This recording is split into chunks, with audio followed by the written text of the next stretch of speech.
Setting up your agent to use Webhound only takes a couple clicks, so let me show you how to do that, and along the way we can look at why you might want to do it. So first, make a free account on Webhound, click right up here, MCP. You click generate key. I'll save you the time. I am taking this one down before I post this video. Once you've generated the key, you just copy the setup prompt, move over to your agent, just paste that in, hit enter. Once we've done that, the next step is just to make a new chat. Confirm we've made a new chat, and then we copy this prompt over here, and we pop it in as well. First thing it's going to do is let me know how many credits I have, and if I have my free $5 for a session. I do not have my free $5 for a session, but I do have a bunch of credits. It's going to ask me if I want to set up my workspace first or start researching. So I'm just going to say set up. Then it's going to ask me where I want these usage rules to apply. I'm going to say I want them to apply to my global agent rules because that's how I prefer it. Just means that all of my chats will know when to use Webhound, and this can be changed at any time. It's going to suggest some standard agent rules, but I can just say, I want you to use Webhound anytime I have a design decision and a coding task that could benefit from information on past implementations and what the current state of the art is.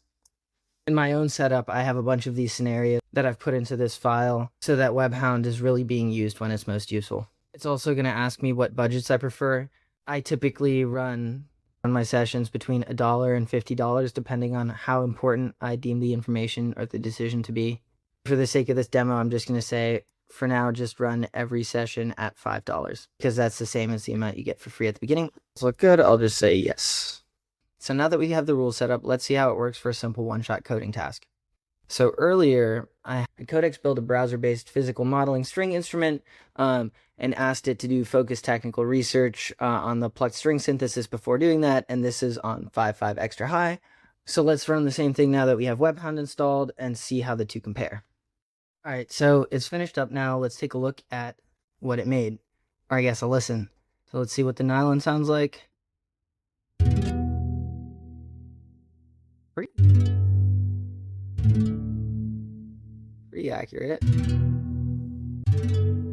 So that's actually way more accurate than I expected. There's a lot of those like little dissonances that you often miss in synthesis, but you get from a real instrument. So now let's look at what Codex built without Webhound.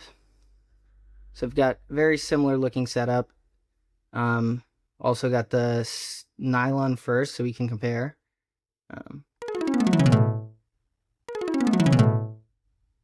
Okay, I mean, it's got some nylon character to it, I'll give it that, but it is significantly less realistic. I'm hoping this comes through on the speakers, so I don't know how much I should be describing it, but these sounds definitely sound a lot more synthesized, for lack of a better word. They lack that like unclean nature of a real string sound. So you don't have to take my word for it. Let's have Codex compare the process of the Codex only session, build string instrument, and the Webhound start Webhound onboarding session. I'm going to ask it to create a concept coverage matrix and a source coverage matrix as well to see what it looked at during its research. The verdict from this is that, while the Codex only one was faster and it did, get a passable, playable app, the second one had broader concept coverage, stronger verification. There's quite a few things in the synthesis space that the first output did not cover. All of this stuff right here. And then similarly, we can see that all the concepts that were implemented in the Webhound version that weren't in the Codex version, vice versa, and which kinds of sources. But this is all pretty long, so I'll attach it somewhere and just ask Codex to give me the super top-down view of this, just which one was better, how many sources it looked at, etc., etc. See, like Webhound looked at 22 sources, while Codex looked at about 5. Typically, actually, I feel like for a session with this budget, you get 100+ sources, but I guess it didn't need that many to get the information it needed. Anyway, long story short, the Webhound one was slower, but with a better final product and better sourced, better traced, etc. Before I hop off for today, though, I want to look at real quick, once you've done your first bit of research, what you can do from there. One of the things I like most about Webhound is how many sources it brings back and how rich the response is in terms of what my agent gets back from Webhound. So all of the sources, all of the claims with their traces, the intermediary working documents, etc. So now if I want to ask a question in this chat about anything string synthesis related, I will get a much better, much more researched answer. So let's try that as well. What is the most accurate string synthesis model, and explain it to me? Now here I am literally asking a question about something that is like in the knowledge that was returned by our Webhound session.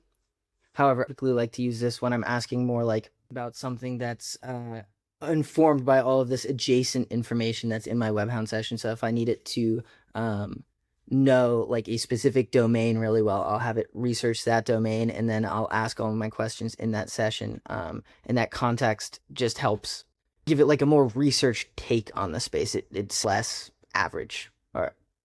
Another cool thing we can do is if we are looking at something that's very subjective, or maybe there's contradicting evidence on something, or we just don't trust something it's telling us, we can say, for example, give me the 5 most controversial claims that you made. Show me exactly how you got them and what contradicting evidence exists. So now it's going through the trace data that Webhound left behind because, as I said, every claim that's made by Webhound has a trace associated with it all the way back to its source. You can see it's actually able to go back to the specific claims it made in its research, how it originally found them, the contradicting evidence it found, which lets me or another agent audit whatever came.